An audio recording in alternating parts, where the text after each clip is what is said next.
매일 성경과 함께하는 오늘의 큐티 시간입니다.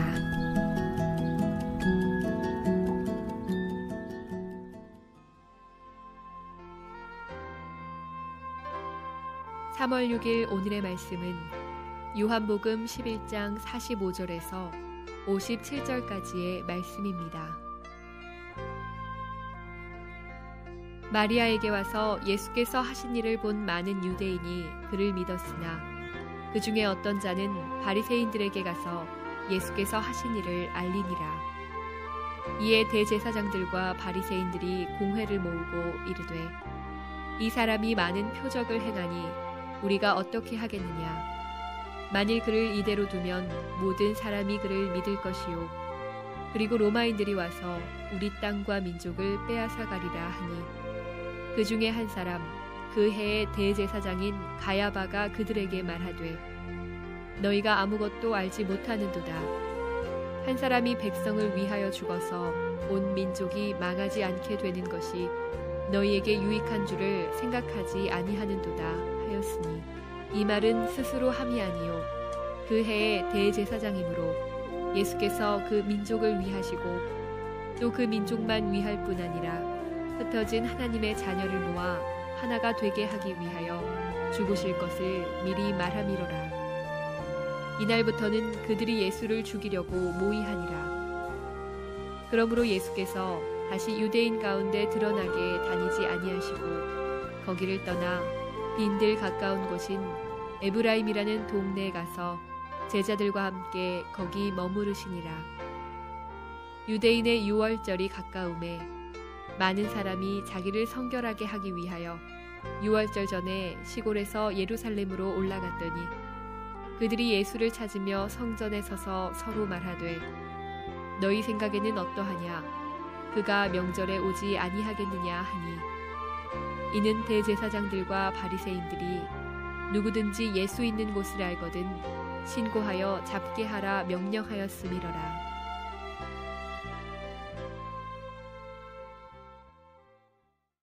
안녕하세요. 오늘도 말씀의 자리에 나오신 성도님을 축복하고 사랑합니다. 오늘 이 아침에도 주님의 말씀 가운데 큰 힘을 얻고 위로를 받길 기도합니다. 지금까지 우리는 요한복음 11장 죽은 나사로를 살리시는 기적의 현장을 살펴보며 우리의 시선이 처음에는 마르다에 대해서, 그 다음은 마리아, 그리고 죽어있던 나사로를 살리시는 장면 순서로 이동되었습니다. 이제 그 시선이 당시 현장에 있었던 주변 사람들에게로 옮겨집니다. 본문 45절과 46절입니다. 마리아에게 와서 예수께서 하신 일을 본 많은 유대인들이 그를 믿었으나 그 중에 어떤 자는 바리새인들에게 가서 예수께서 하신 일을 알리니라. 얼마나 대조적인 모습입니까? 같은 사건 속에서 완전히 대조적인 모습을 보이는 두 부류의 사람들이 함께 등장합니다. 한 부류는 예수 그리스도의 표적에 근거하여 그를 믿는 무리들이 새로 생겨난 것이며, 다른 한 부류는 예수님께서 행하신 그 일을 바리새인들에게 알려주려고 한 자들입니다.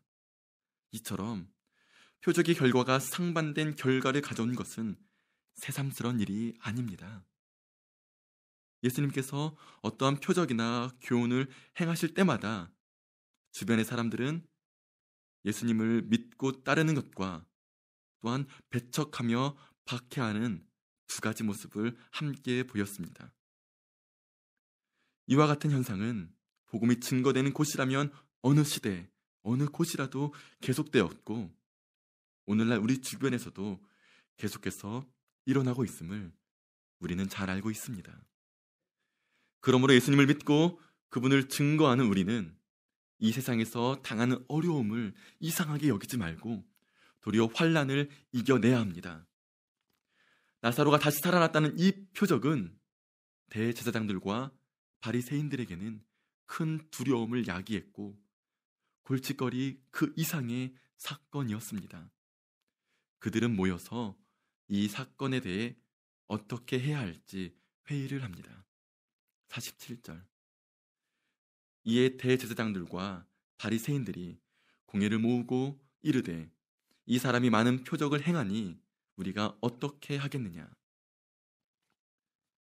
예수님의 놀라운 권능이 나사로의 가정과 그분을 믿는 우리에게는 큰 기쁨이요 감사이며 감격인데 예수님을 대적하는 무리들에게는 큰 두려움이며 해결하기 힘든 문제가 되고 있는 것입니다. 왜 그들은 이 큰 표적이 현장 속에 있었음에도 불구하고 예수님을 믿지 못했습니까? 함께 기뻐하지 못하고 왜 두려워하고 있습니까? 그 이유가 48절에 나와 있죠. 48절. 만일 그를 이대로 두면 모든 사람이 그를 믿을 것이요 그리고 로마인들이 와서 우리의 땅과 민족을 빼앗아 가리니. 그들이 예수님을 믿지 못하는 이유는 바로 그들의 주된 관심이 정치적 야망과 물질에 대한 욕구와 잘못된 명예에 있기 때문입니다.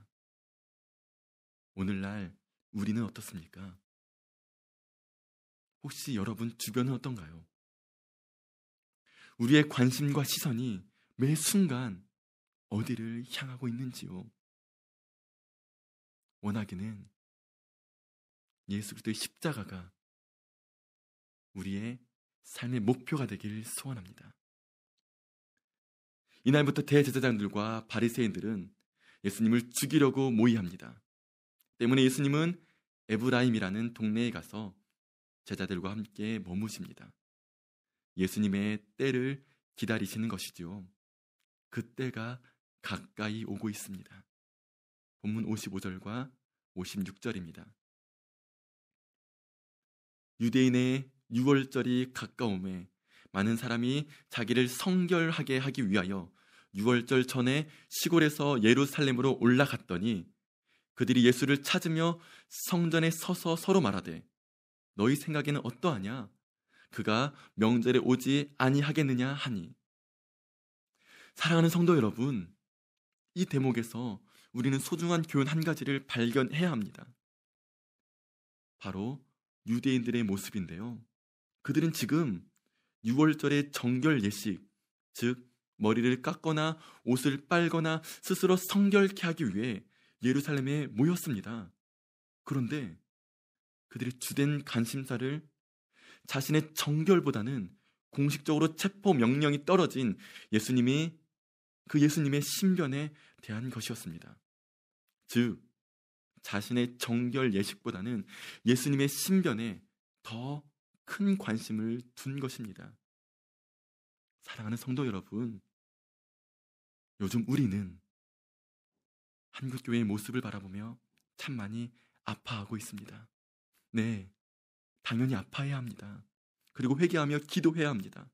그러나 혹시 여러분, 오늘 본문에 많은 유대인과 같은 모습이 우리 가운데 있지는 않습니까?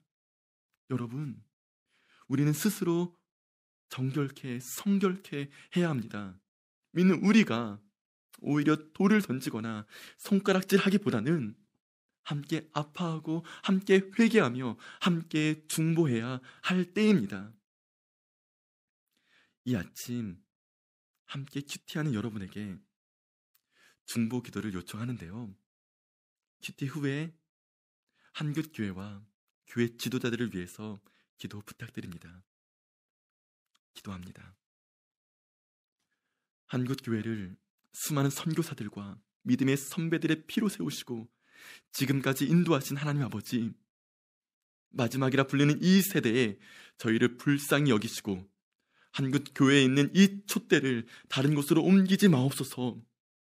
우리 조국교회를 통하여 세계 열방을 변화시켜 주시옵소서.